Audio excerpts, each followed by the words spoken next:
Hello. Welcome to the Black Mass. We've been hoping you'd join us tonight. There's plenty of room in our establishment for everyone. I see that most of you are standing in the outer darkness, along the walls, in the corners. Well and good.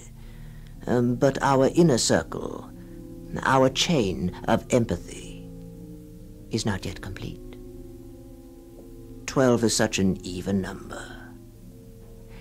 We need just one more. Won't someone volunteer? Come on.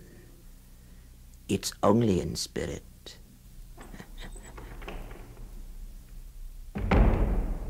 Ah, yes. You'll do nicely. Right here, on my left. Now, we're all set. As president of the local psychical society, I had received a note from our speaker a little more than a week before, written by a hand which trembled with sickness, age, or drunkenness. It asked urgently for a special meeting of the society. An extraordinary, a really impressive experience was to be described while still fresh in the mind, though what the experience had been was left vague. Now, I would have hesitated to comply if the note had not been signed by a Major Philip Weaver, Indian Army retired. One had to do what one could for a brother officer. The trembling of the hand must have been neither age or sickness. It proved principally to be the latter, actually. Well, we met for the first time on the platform. Major Weaver was not more than 60, tall, thin, and dark, with an ugly, obstinate nose, the most unlikely person to have experienced anything unexplainable at all.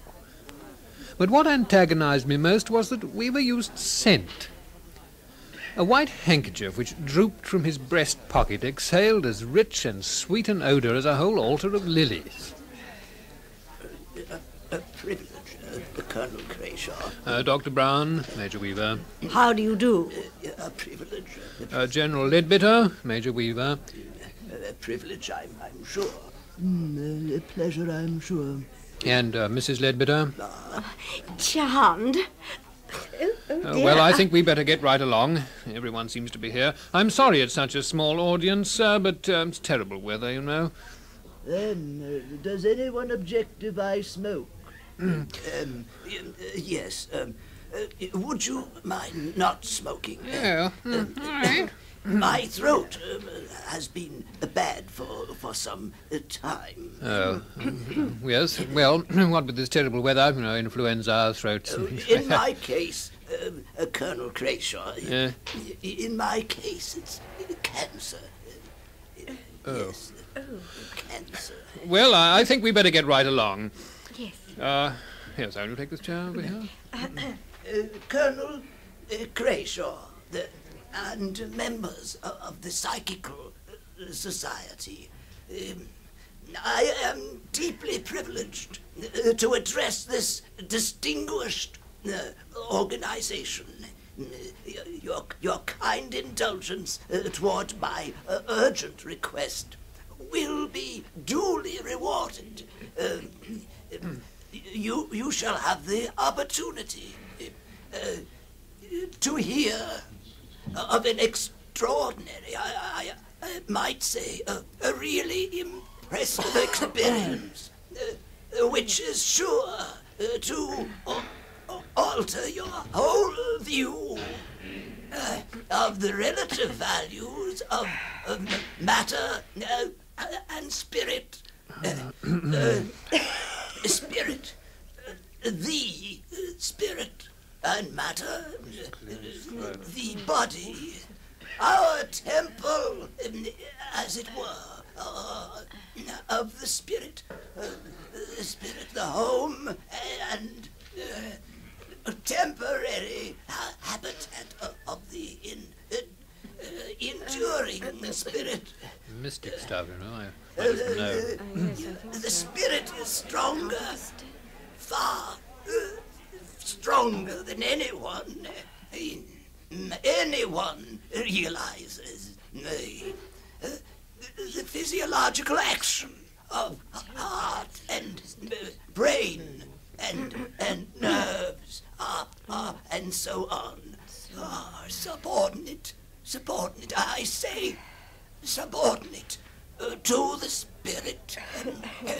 The spirit is so much stronger than you think. It's immortal. It's immortal. The man's sick. Now, it is immortal. Now, this is important. I can tell you a story.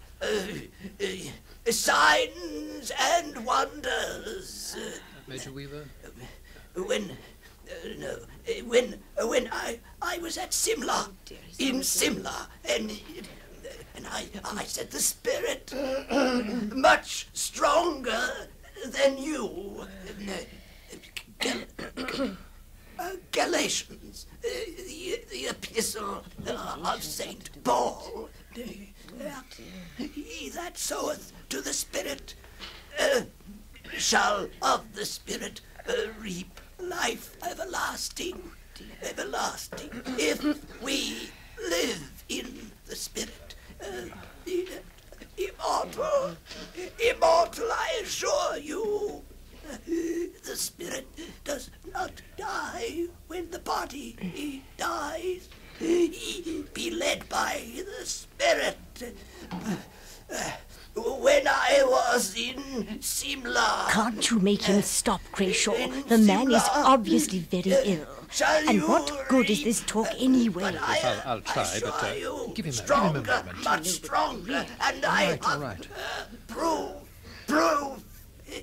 Proof, immortal, spirit, proof, much stronger, proof, positive.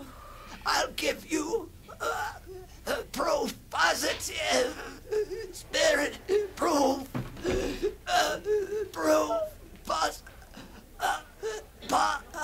My God. Dr. Barnes. I told you to stop him. Here, throw this handkerchief away. The perfume is all over the hall.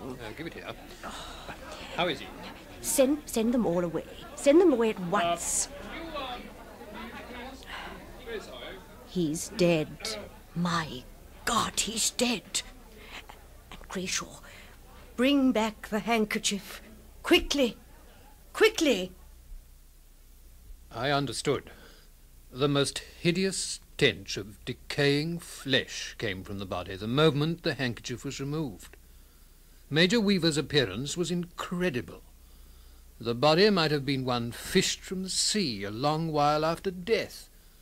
The flesh of the face seemed as ready to fall as an overripe fruit. Grayshaw, the man must have been dead a week. Proof he had probably meant that the spirit outlived the body, that it tasted eternity. But all he had certainly revealed was how, without the body's aid, the spirit in 7 days decayed into whispered nonsense. Now it's time to break up our little gathering for this evening. We'll meet again real soon. We're preparing a real thrill for you next time. Join us. Bring a friend. Good night.